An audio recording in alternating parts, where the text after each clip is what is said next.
hear the groaning. A lot of folks out there do not love Valentine's Day because that's too bad. Well, because it brings up what? It brings up, oh my God, I'm not with a Valentine, or nobody loves me, or I hate the guy I'm with, or the woman I'm with, she's got such expensive taste, I don't know what to get her. I mean, right? The myriad of things Right. that Valentine's Day brings up. And it does. And for the guys too, just, sending some flowers or something doesn't necessarily get you off the hook. Yeah, and it feels, or just a box of cheap candies, or taking. I saw a commercial. Obligatory. I saw a commercial over the Christmas. If you send someone the pajamagram and you're gonna get off the hook and she'll love it, etc. Pajamagram.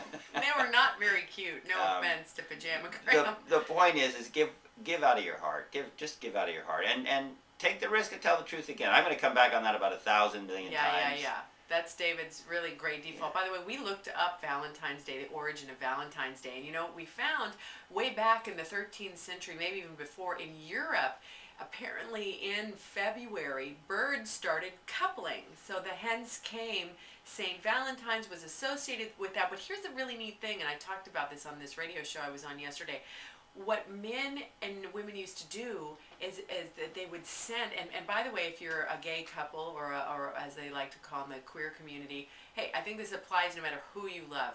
But this is a novel idea. I get really excited about it. What they used to do is they used to write their feelings for one another down and send them to each other. I mean, do you remember? Like, that's so romantic. Today we text, but the other thing you can do, aside from writing maybe poetry or a rap song or something, take care to write down your feelings. I swear to God, that journal that you wrote me, honey, it's like one of my most treasured things that you ever gave me. Seriously. The other thing you can do is pick up the phone, right? Pick up the phone and talk. So many of us are texting all the time that we don't do that. But let's create a framework here.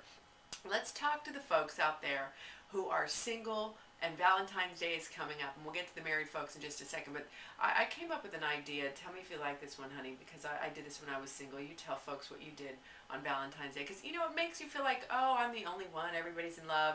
Suddenly everybody looks happy, and, it sort of casts a shadow. Well, one of the things I love to do is do a ritual around release. What I did was I wrote down all of the story that I had around Valentine's Day.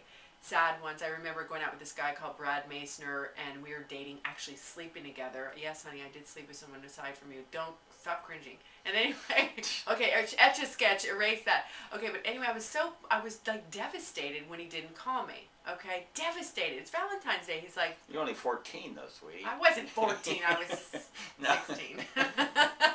But anyway, I just broken up with the love of my life, and I was, feeling vulnerable. Anyway, I was sleeping with this guy, hoping he would love me, and he didn't send me flowers. He didn't even call me, and he didn't even understand why I was so upset. Anyway, here's the deal.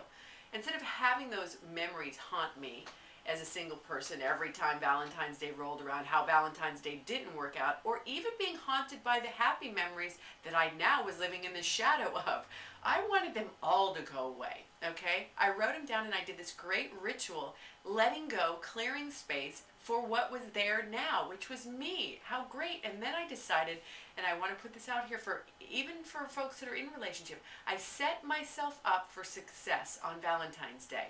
I highly recommend letting go of the past, good or bad, and then setting yourself up to have a successful Valentine's Day experience.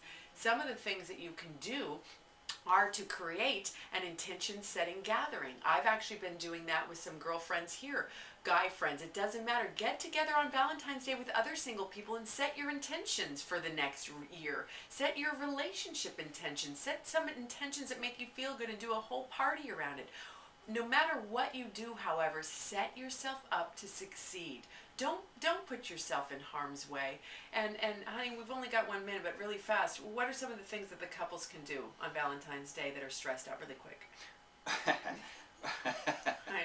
Well, I would have ended a little different, so I'm just going to say not everybody needs to be in a relationship, but just take a look at yourself, and you might want to just create a plan. I know that just doing things perfunctorily, like sending someone some roses without any thought, actually may do more harm. So I'd say just whatever you do, sit down quietly, take a moment, take a breath, decide what you want, and begin to start with your plan.